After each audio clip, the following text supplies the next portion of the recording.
الحمد لله نحمده ونستعينه ونستغفره ونؤمن به ونتوكل عليه ونعوذ بالله من شرور أنفسنا ومن سيئات أعمالنا من يهده الله فلا مضل له ومن يضلل فلا هادي له ونشهد أن لا إله إلا الله وحده لا شريك له ونشهد أن سيدنا وسندنا ونبينا ومولانا محمدا عبده ورسوله صلى الله تعالى عليه وعلى آله وأصحابه وبارك وسلم تسليما كثيرا أما بعد فأعوذ بالله من الشيطان الرجيم بسم الله الرحمن الرحيم إنا أعطيناك الكوثر فصل لربك وانحر إن شانئك هو الأبتر۔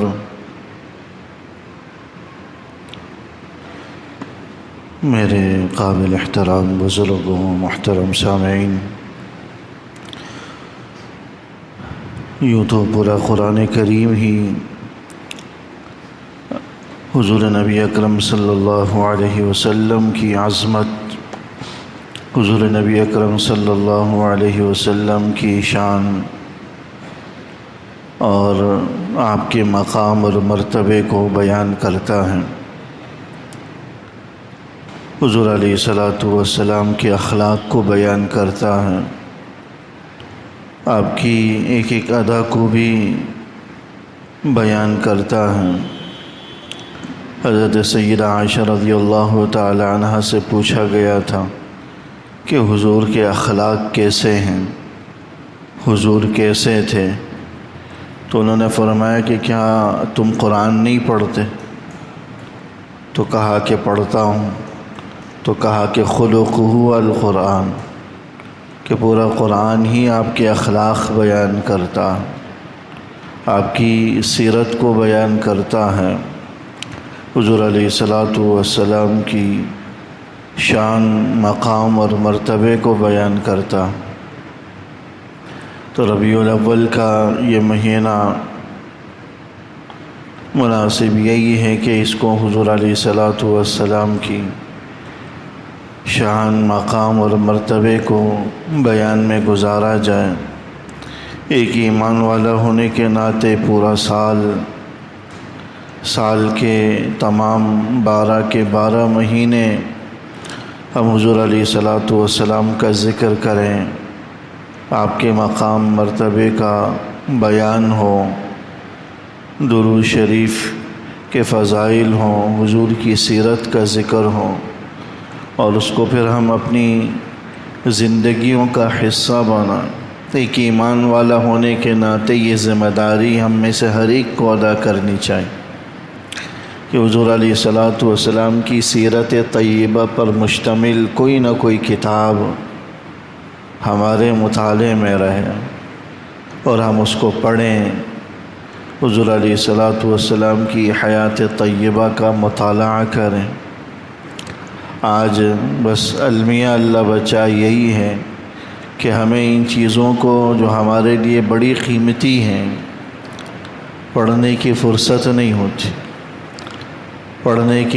نہیں ہوتی، جبکہ یہ ہمارے لیے بڑی قیمتی ہے۔ اخبارات میں دیگر سیاسی اور دیگر پروگراموں کو دیکھنے میں، بحث مباحثوں میں ہمارا کتنا قیمتی وقت صرف ہوتا ہے، لیکن اگر یہ وقت قیمتی نہیں بنتا تو سیرت طیبہ کو پڑھنے، بزرگوں کی حیات طیبہ کو پڑھنے اور اللہ والوں کی زندگیوں کے حالات، حضرات صحابہ کے حالات کا مطالعہ کرنے کے لیے وقت نہیں ملتا۔ عام طور پر آپ کسی کلینک جاتے ہیں، کسی اسپتال جاتے ہیں، کسی دکان یا کسی آفس میں جاتے ہیں تو ہمیں نظر آتا ہے کہ وہاں اخبار رکھا ہوا ہے، وہاں میگزین رکھے ہوئے ہیں، وہاں رسائل رکھے ہوئے ہیں، ہم اخبار، میگزین و رسالہ اٹھا کر مطالعہ کر لیتے ہیں۔ کیا ہی اچھا ہو کہ ہماری ان کلینکوں اور ہمارے دکانوں دفتروں میں اخبارات کے بجائے سیرت طیبہ کے حوالے سے کوئی کتاب ہو، وہ سامنے میز پر ہو، جو آئے بیٹھے انتظار گاہ میں تو وہ اخبار میں، میگزین میں، ٹی وی میں اور ان چیزوں میں وقت صرف کرنے کے بجائے تھوڑی دیر کے لیے بھی اگر وہ سیرت طیبہ پر مشتمل کتاب کا مطالعہ کر لیتا ہے، یقیناً قیمت وصول ہو جائے گی، اور ہو سکتا ہے کہ تھوڑا بہت جو سیکھ لے اس کو اپنی زندگی کا حصہ بنا لے۔ تو سیرت طیبہ پر مشتمل کوئی کتاب رکھ دی جائے، چھوٹے کتابچے رکھ لیے جائیں، بزرگوں کے حالات پر مبنی، یا قرآن کریم کی کوئی تفسیر رکھ دی جائے، قرآن کریم کا آسان ترجمہ رکھ دیا جائے، اس قسم کی چیزیں رکھ دی جائیں تو یہ ہمارا جو انتظار گاہ میں بیٹھا ہوا مجمع ہے اس کا وقت بھی قیمتی بن جائے گا، اور اس کو سیکھنے کو اور اپنی زندگی گزارنے کے طور و طریق کا اس کو پتہ چل جائے گا، بہت کچھ سیکھنے کو حاصل ہو سکتا۔ مساجد کے اندر اس کا اہتمام ہو کہ وقتاً فوقتاً اس قسم کی کتابیں ہوں جو لوگ مطالعہ کریں۔ تو بہرحال وقت کی ضرورت ہے کہ ہم سیرت طیبہ کا مطالعہ کریں۔ جو حالات فتنے کے، پریشان کن حالات جو چل رہے ہیں، اس میں اگر ہمارے لیے کوئی روشنی کی کرن ہے، کوئی تسلی کا اگر کچھ سامان ہے تو یاد رکھیے گا کہ وہ سیرت طیبہ کے اندر ہے۔ آج جو مسلمانوں پر حالات ہیں، ان حالات میں اگر ہمیں کوئی اطمینان و سکون حاصل کرنے کی اگر کوئی جگہ ہے، کوئی چیز ہے تو وہ ایسی کتابوں کا مطالعہ ہے جس سے ہمیں بزرگوں کے حالات کا علم ہو، ان کے ساتھ کیا واقعات پیش آئے، پھر اللہ نے کیا ان کو عروج عطا فرمایا، غلبہ عطا فرمایا، کیا ان کو مقام مرتبہ عطا فرمایا، اس کا اگر ہمیں اندازہ ہو تو کچھ تسلی کا سامان ان حالات کے اندر ہم ایمان والوں کو میسر ہو۔ جو حالات مسلمانوں کے فی الوقت چل رہے ہیں، ہر ایک اپنے اپنے مسئلوں میں الجھا ہوا ہے، عالم کفر اکٹھا ہو کر مسلمانوں پر جو ہے حملہ آور ہے، لیکن جو دیگر اسلامی ملک ہیں وہ آپس میں دست و گریباں ہیں، آپس میں ہی جو نا الجھے ہوئے ہیں، آپس میں ہی کسی قسم کے جو ہے نا استحکام ان کو حاصل نہیں، آپس کے انتشار کا شکار ہیں، بھائی بھائی دست و گریباں ہیں، ادارے دست و گریباں ہیں، سیاسی جماعتیں دست و گریباں ہیں۔ بڑا عجیب منظر ہے افراتفری والا، جو دل کے لیے بالکل جو ہے بے سکونی کا باعث بن رہا۔ ایسے موقع پر اگر کہیں سکون میسر ہے، کہیں تسلی کی کوئی سامان ہے، روشنی کی کرن ہے، تو یاد رکھیے گا کہ انہی بزرگوں کی حالات زندگی ہے، سیرت طیبہ کا مطالعہ ہے۔ اس کا آدمی مطالعہ کرے، دلوں میں کچھ سکون اور اطمینان پیدا ہوتا ہے۔ اللہ جل شانہ عمل کی توفیق نصیب فرمائے۔ سورہ کوثر یہ حضور علیہ السلام کی عظمت کو بیان کرتی، یہ اس موقع پر نازل ہوئی جب مشرکین مکہ حضور علیہ السلام کے حوالے سے مذاق اڑاتے تھے کہ آپ کی تو نرینہ اولاد ہی نہیں ہے، ان کی تو نسل ہی نہیں چلنے والی، ان کی تو نسل ہی نہیں چلنے والی۔ حضور علیہ السلام کی 4 صاحبزادیاں حضرت سیدہ خدیجہ رضی اللہ تعالی عنہ سے ہوئیں، انہی سے ہی ایک بیٹے بھی ہوئے تھے قاسم نام کے، لیکن وہ بچپن میں ہی انتقال کر گئے۔ ایک اور زوجہ مطہرہ سے حضرت ماریہ رضی اللہ عنہا سے حضرت ابراہیم نام کے صاحبزادے ہوئے، وہ بھی بچپن میں ہی انتقال کر گئے۔ صرف 4 صاحبزادیاں بڑی ہوئیں، اللہ جل شانہ نے انہیں طویل عمر عطا فرمائی۔ جب چھوٹے بیٹے قاسم کا انتقال ہوا، حضرت خدیجہ سے جو ہوئے تھے تو مشرکین بڑا مذاق اڑانے لگے، آپس کی مجلسوں میں کہنے لگے کہ اس کا تو نام ہی ختم ہونے والا ہے۔ عاص بن وائل ایک مشرک سردار تھا، وہ مجلس میں کہنے لگا کہ اس کی تو نرینہ اولاد ہی ختم، اس کی تو نسل ہی نہیں چلے گی، اس کی تو جو دعوت ہے وہ تو اس کے دنیا سے جانے کے بعد ہی نعوذ باللہ اس کی دعوت بھی رخصت ہو جائے گی، کوئی نام لینے والا نہیں ہوگا۔ وہ اپنے معاشرے کے اعتبار سے یہ بات کر رہا تھا۔ عربوں کا معاشرہ کیسا تھا ہم اور آپ کو پتہ ہے، کچھ علم ہوگا کہ عربوں کے اس معاشرے کے اندر بیٹی کا پیدا ہونا عیب سمجھا جاتا تھا۔ بیٹی گھر میں پیدا ہوئی وہ منہ چھپا لیتا تھا کہ میں کس منہ سے باہر لوگوں کے سامنے جاؤں گا اور کس جو ہے نا صورت کو لے کر جاؤں گا، گھر میں مقید ہو جاتا، بیٹی کی سن کر سفر میں نکل جاتا، سالہ سال تک غائب رہتا، یا اس سے زیادہ کوئی درندہ صفت ہوتا تو بیٹی کو ہی زندہ درگور کر دیتا۔ یہ معاشرہ تھا۔ نرینہ اولاد کو بڑی فخر کی چیز سمجھی جاتی تھی کہ اس سے تو ہماری نسل چلے گی، اس سے تو ہمارا سلسلہ چلے گا، یہی میرا وارث ہے، یہی میرا دست بازو ہے، یہی میرا سہارا ہے۔ اس معاشرے کے اندر یہ جو ہے بات کہی جا رہی تھی تو اپنے معاشرے کے اعتبار سے یہ بات کہہ رہا تھا، تو اس معاشرے کے اندر یہی بات قرآن کریم اس معاشرے کا منظر کھینچتا ہے کہ جب ان میں سے کسی کو وَإِذَا بُشِّرَ أَحَدُهُمْ بِالْأُنثَىٰ ظَلَّ وَجْهُهُ مُسْوَدًّا وَهُوَ كَظِيمٌ، جب ان میں سے کسی کو بیٹی کی بشارت کی، بیٹی کی ولادت کی خوشخبری سنائی جاتی، ظَلَّ وَجْهُهُ مُسْوَدًّا، اس کے چہرے کا رنگ اڑ جاتا، سیاہ پڑ جاتا، وَهُوَ كَظِيمٌ، وہ اندر ہی اندر گھلنے لگتا صدمے کی وجہ سے۔ تو حضور علیہ الصلوۃ والسلام کہ ایک ہی بیٹا ہوا جو حضرت خدیجہ رضی اللہ تعالیٰ عنہ سے، وہ بھی جو ہے شیرخارگی میں انتقال کر گیا، حضرت ابراہیم بھی انتقال کر گئے۔ تو عاص بن وائل یہ مشرک سردار یہ کہنے لگا کہ ان کی تو نسل اب نہیں چلنے والی، ان نشانیہ یہ ان کی تو نسل اب چلنے والی نہیں۔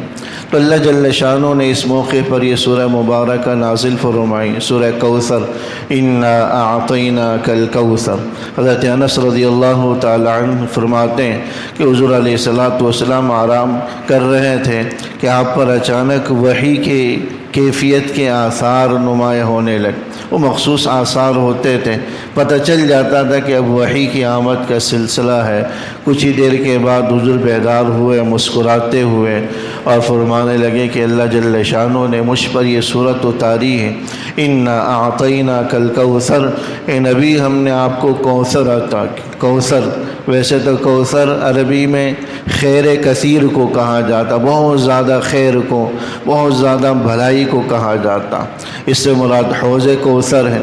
حوض کوثر یہ میدان حشر میں ہوگا۔ دوسرا یہ حوض کوثر یہ در حقیقت تالاب کو کہتے ہیں، جس نہر سے اس حوض کے اندر پانی آ رہا ہوگا وہ جنت کا نہر ہوگا جسے کوثر کہا گیا، تو اس نہر سے اس تالاب کو بھرا جائے گا۔ حضور علیہ الصلوۃ والسلام حشر کے میدان میں اس حوض کوثر کے پاس کھڑے ہوں گے، آپ کی امتی آپ کے پاس پیاسے آئیں گے، آپ کے ہاتھ سے وہ سیراب ہوں گے۔ اللہ جل شانہ ہم سب کو بھی سیرابی نصیب فرمائیں، اور ایک دفعہ جو اس سے جام پیے گا کبھی بھی اسے پیاس نہیں لگے گی۔ حدیث میں آتا ہے کہ کیزانہ اکثر من نجوم السماء، کہ حوض کوثر کے جو پیالے ہوں گے اکثر من نجوم السماء، وہ آسمان کے ستاروں سے بھی زیادہ ہوں، آسمان کے ستاروں سے بھی زیادہ ہوں۔ تو ایک دفعہ جو پیے گا لا یظمأ ابدا، کبھی بھی اسے پیاس محسوس نہیں ہو۔ حضور علیہ الصلوۃ والسلام پلا رہے ہوں گے، کچھ لوگ آپ کے امتی آپ کے حوض کی طرف آئیں گے حوض کوثر سے پینے کے لیے، لیکن فرشتے انہیں راستے میں ہی روک دیں گے، فرشتے انہیں راستے میں ہی روک دیں گے، جانے نہیں دیں گے۔ حضور فرمائیں گے تو میرا امتی ہے اسے کیوں روک رہے ہو، یہ تو میرا امتی ہے تم اسے کیوں روک رہے ہو؟ تو فرشتے کہیں گے آپ کو شاید علم نہیں انہوں نے آپ کے جانے کے بعد کیا کیا گل کھیلا ہے، آپ کے جانے کے بعد یہ لوگ آپ کے راستے سے ہٹ گئے تھے، آپ کی سنت سے ہٹ گئے تھے، آپ کے طریقے سے ہٹ گئے تھے، آپ کی تعلیمات سے دور ہو گئے تھے، آپ کے بتلائے ہوئے طریقے سے دور ہو گئے تھے۔ حضور علیہ الصلاۃ والسلام بھی ان سے منہ پھیر لیں۔ آج ہم اپنے اعمال کو اپنے گریبانوں میں جھانک کر دیکھیں، کیا ہمارے اعمال ایسے ہیں؟ کیا ہم حضور کے طریقے پر ہیں؟ ہماری زندگیوں میں حضور کی سنتیں ہیں، حضور کی تعلیمات ہیں، حضور کی ہدایات ہیں؟ یعنی ہر آدمی اپنے گریبان میں جھانکے، کیا ہم اس منہ سے حضور علیہ الصلاۃ والسلام کی خدمت میں حاضر ہو سکتے ہیں؟ آپ کے دست اقدس سے حوض کوثر سے پینا ہمیں نصیب بھی ہوگا یا نہیں ہوگا؟ ہر آدمی اپنے اعمال کی جانچ پڑتال کرے، اپنے اعمال کو دیکھے، اپنے گریبان میں جھانکے۔ تو انگنت لوگ ہوں گے جو وہاں آ رہے ہوں گے لیکن انہیں پینا نصیب نہیں ہوگا، باوجود یہ کہ وہ امت محمد یہ کے افراد ہوں گے، امت محمد یہ کے افراد جو حضور کے طریقے پر ہوگا، آپ کی سنتوں کے مطابق ہوگا، آپ کے بتلائے ہوئے طریقے کے مطابق ہوگا، آپ کی تعلیمات پر رہا ہوگا، آپ کی ہدایات پر رہا ہوگا، وہ اس سعادت کو حاصل کر پائے گا۔ جو اس سے ہٹا ہوا ہوگا وہ اس سعادت سے محروم ہو۔ حضور کی ہاتھوں سے پینا ہی جسے نصیب نہ ہو، میرے خیال سے اس سے بڑھ کر بد نصیبی اور محرومی کیا ہوگی؟ جو پوری زندگی حضور کا نام لیتا رہا، حضور کی محبت کا دم برتا رہا، لیکن حضور کے راستے سے، آپ کی سنتوں سے خود کو ہٹا لیا، پھر حضور کے ہاتھ سے پینا ہی نصیب نہ ہو، اس سے بڑھ کر بد نصیبی اور محرومی والی کوئی باتیں نہیں ہو سکتی۔ اس لیے حضور علیہ الصلاۃ والسلام کی تعلیمات، آپ علیہ الصلاۃ والسلام کی حیات طیبہ کا پیغام، ربیع الاول کا بھی پیغام میرے دوستو یہی ہے کہ اپنی زندگی کو حضور علیہ الصلاۃ والسلام کی زندگی اور سنتوں کے مطابق بنائیں، یہ سوچ کر کہ اللہ نے اسی کے ہی اندر نجات رکھی، اس کے علاوہ یاد رکھیے گا کوئی راستہ نجات کی طرف نہیں جاتا، وہ گمراہی کی طرف ضرور جاتا۔ راہ راست کی طرف جانے والا اگر کوئی راستہ ہے تو اللہ کے رسول کا راستہ، ہر راستہ گمراہی کا، ہر راستہ گمراہی کا، ہر راستہ ضلالت کی طرف رہ جانے والا، ہر راستہ بدعات کی طرف لے جانے والا، خرافات کی طرف لے جانے والا۔ اگر کوئی راستہ سیدھے ہدایت کی طرف لے جانے والا ہے، حضور کے حوض کی طرف لے جانے والا ہے، تو حضور کا طریقہ ہے حضور علیہ الصلاۃ والسلام کی سنتوں کے مطابق عمل کرنا اور زندگی گزارنا۔ تو اللہ جل شانہ نے حوض کوثر عطا کی اس موقع پر، جب مشرکین یہ جملہ کہہ رہے تھے، اس میں پیغام دے دیا کہ دنیا تو چھوٹی چیز ہے،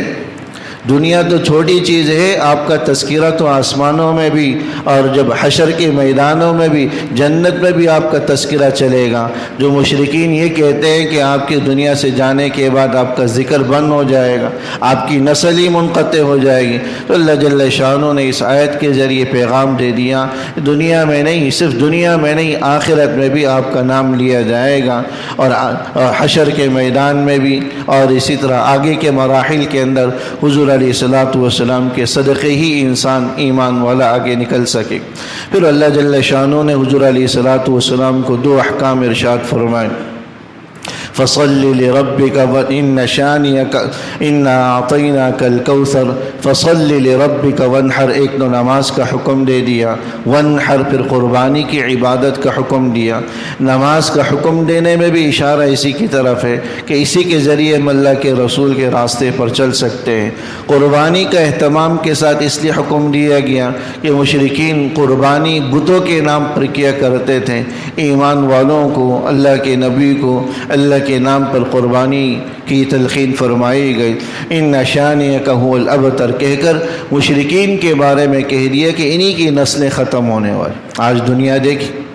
آپ کی صاحبزادیاں تھیں لیکن سادات سید گھرانے پوری دنیا میں پھیلے ہوئے ہیں۔ اللہ نے رہتی دنیا تک اس نسل کو رکھا جو ہمارے لیے سید کہتے ہی سردار کو، جو اس خاندان کا ہوتا ہے، اس فرد کا ہوتا ہے، اس سلسلے سے ہوتا ہے، جس کا اس نسبی تعلق ہوتا ہے، وہ ہمارے لیے سردار کی طرح ہے، ہمارے لیے قابل فخر ہے، ہمارے لیے وہ عزت اور مقام اور مرتبے والا ہے۔ ان کے ساتھ احسان، حسن سلوک کو ہم ایمان والے اپنی سعادت سمجھتے ہیں جو اس نسل سے ہو۔ تو اللہ جل شانہ نے آپ کی صاحبزادیوں سے یہ آپ کی نسل چلا۔ پیغام ان ساری چیزوں سے یہی ہے، جو اس راستے پر ہوگا اللہ رہتی دنیا تک اس کو بلندیاں اور رفعتیں عطا فرمائے گا۔ جو اس راستے سے کٹا ہوا ہوگا اس کا نام و نشان بھی مٹ جائے گا، بھلے وہ دنیا میں کتنے ہی عہدے والا، کتنے ہی منصب والا، کتنی ہی ڈگریوں والا،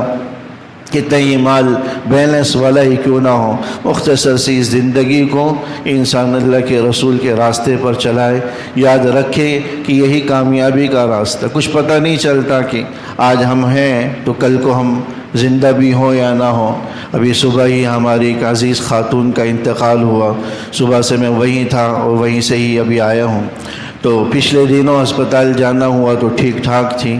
بظاہر ایسا لگ رہا تھا کہ وہ صحت مند ہو کر گھر آئیں گی، لیکن اب پیغام آیا کہ وہ رخصت ہو چکی ہیں۔ ہماری مسجد کے انگنہ ساتھی بیمار ہیں، اس لیے زندگی کا کچھ بھروسہ نہیں ہے۔ اس سہارے پر، اس بل پر نہ رہیں کہ آج صحت تندرستی ہے اور ہم سالہ سال تک اسی صحت تندرستی کی طرح رہیں گے۔ پل بھر میں جو ہے نا کیا سے کیا ہو جاتا ہے انسان کو پتہ بھی نہیں چلتا، انسان کو پتہ بھی نہیں چلتا۔ ایک شاعر کہتا ہے، یوں بنی ہے رگے جسم میں ایک نس ٹس سے مس اور بس۔ انسان کے جسم میں رگیں یوں بنی ہوئی ہیں کہ ایک نس بھی ذرا ٹس سے مس ہو جاتی ہے، اپنی جگہ سے ہل جاتی ہے تو بس انسان کا کام تمام ہو جاتا، کچھ پتہ نہیں چل۔ اللہ جل شانہ ہمیں اور آپ کو عمل کی توفیق نصیب فرمائے۔